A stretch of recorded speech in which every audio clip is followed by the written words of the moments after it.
మధ్యలో ముఖ్యమంత్రి గారు లేచి హరీష్ రావు గారు మాట్లాడేది పూర్తి అబద్ధం, మీరు ఏందో పెద్ద పోజులు కొడుతున్నారు, అంటే మేము త్యాగం చేసి మాట్లాడుతున్నారు. కానీ ఇగో మీరు కేసీఆర్ గారు మోడీ గారు ఇద్దరు కూర్చొని సంతకాలు పెట్టుకున్నారు, దావతులు చేసుకొని నాకు దొరికింది చూడు అని చెప్పి కొలంబస్ లాగా వాస్కోడిగాంలా కూడా పట్టుకొని వచ్చింది పత్రిక, ఒక పేపర్.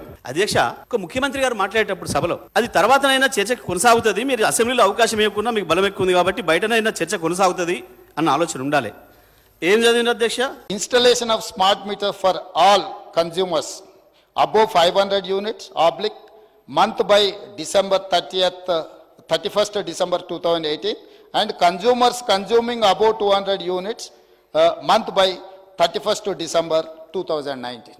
అంటే డిస్ట్రిబ్యూషన్ ట్రాన్స్ఫార్మర్స్ దగ్గర జనవరి 4 తారీఖు నాడు ఒప్పందం చేసుకొని ఏం చెప్పిండ్రు అధ్యక్ష అంటే జూన్ 30 తారీఖు లోపల, అంటే దాదాపుగా 6 నెలల లోపల డిస్ట్రిబ్యూషన్ ట్రాన్స్ఫార్మర్స్ దగ్గర 100% మేము మీటర్లు బిగిస్తామన్నారు. Installation of smart meters for all consumers అని ఇక్కడ అదర్ దెన్ అగ్రికల్చర్ కన్జ్యూమర్స్ అనేది వదిలేసి consuming about 500 units month by 31st December 2018 and consuming about 200 units month by 31st December 2019. ఇది చదివిండి అధ్యక్ష. ఇది పద్ధతి అయితే అధ్యక్ష? ప్రజలు పక్కదోరు పట్టించడం కాకపోతే, సభను పక్కదోరు పట్టించడం కాకపోతే ఏమైంది అధ్యక్ష?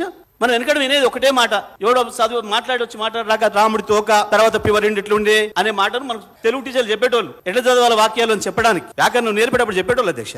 రాముడితో కపివరుడు ఇట్లని ఏం చెప్పాలరా అని చెప్పారు మనకు. ఒకవేళ మరి అది వినుండకపోతే మేమేం చేయలేం, వాళ్ళ దురదృష్టం తప్ప. అందుకే దీని ద్వారా సభ రికార్డు సరి చేయాలని చెప్పి మేము కోరుతా ఉన్నాం అధ్యక్ష. ఆ రోజు మా హరీష్ రావు గారు అదే చెప్పాలని అనుకుంటే, కానీ ఇప్పటికైనా ఇది సభ ద్వారానే ప్రజలకు పోవాలి కాబట్టి నేను ఈ విషయాన్ని స్పష్టంగా చెప్పినా. దయచేసి మళ్ళీ పునరావృతం కాకుండా చూసుకుంటే మంచిది. పెద్దలు ఎవరైనా అది వాళ్ళకి సంబంధించే ప్రజలు ఏం భావన బుద్ధిని ఆలోచించుకోమని చెప్పి విజ్ఞప్తి చేస్తా ఉన్నా అధ్యక్ష.